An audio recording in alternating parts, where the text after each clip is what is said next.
कलयुग चल रहा है मेरे भाई बहन, और हो सकता है कि यहाँ कईयों को बात बुरी भी लगे ये, लेकिन जो है सो है। देखें, भगवान के जो रत्न कहे जाते हैं उन रत्नों में दूध सर्वोपरि आता है। दूध से ही दही बनता है, दूध से ही घी बनता है, दूध से ही मक्खन बनता है। सर्वश्रेष्ठ रत्न जो है वो दूध है। जरा सोचिए जो मैं कहना चाह रहा हूं प्यारे। आज उस दूध की कैसी दुर्दशा हुई है कि वो दूध दरवाजे दरवाजे भटक रहा है। आया ना, आया ना, दरवाजे दरवाजे दूध भटक रहा है कि नहीं? दूधिया क्या कह रहा है, भैया ले लो 1 लीटर 2 लीटर कितना लाऊं? वो दूध दरवाजे दरवाजे भटक रहा है। और शराब अपने ठौर पर पुज रही है। समझ आ रही होगी? सलिए लगे रहते हैं, सलिए शीशे में बंद है, छोटा सा, उसमें हाथ डालने लायक है केवल, और उसमें कैदियों की तरह हाथ बढ़ा करके कहता है कि देना तो एक जरा। प्यारे जरा मेरी बात को भावनात्मक पक्ष से समझिए। अन्य युगों में दूध की पूजा होती थी। दूध को बेचना भी बहुत बड़ा पाप कहा जाता था। हाँ, आज भी कई गांव हमने ऐसे देखे हैं जहां पर दूध नहीं बेचा जाता, क्योंकि वास्तविकता में दूध रत्न है। बोले 1 किलो 2 किलो 10 किलो 50 किलो जो चाहिए ले जाओ।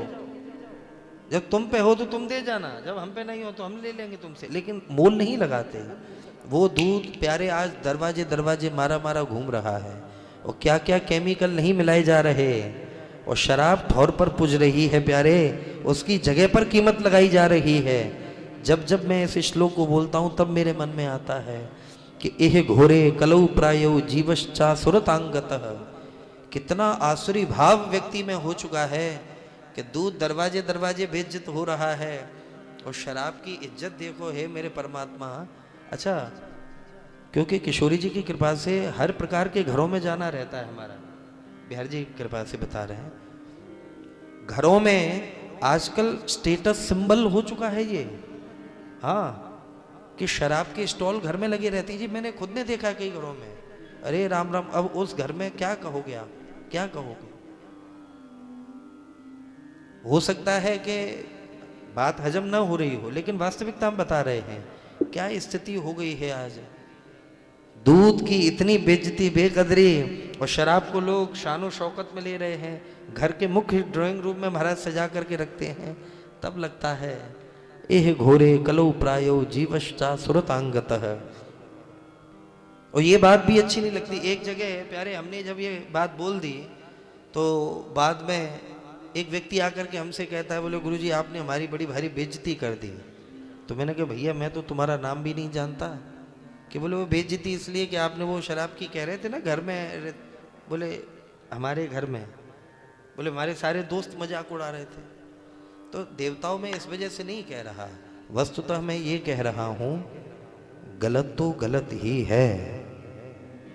चाहे आप हर साल वक्ता बदलते रहो, चाहे श्रोता बदलते रहो, कुछ भी होता रहे, गलत तो गलत ही है।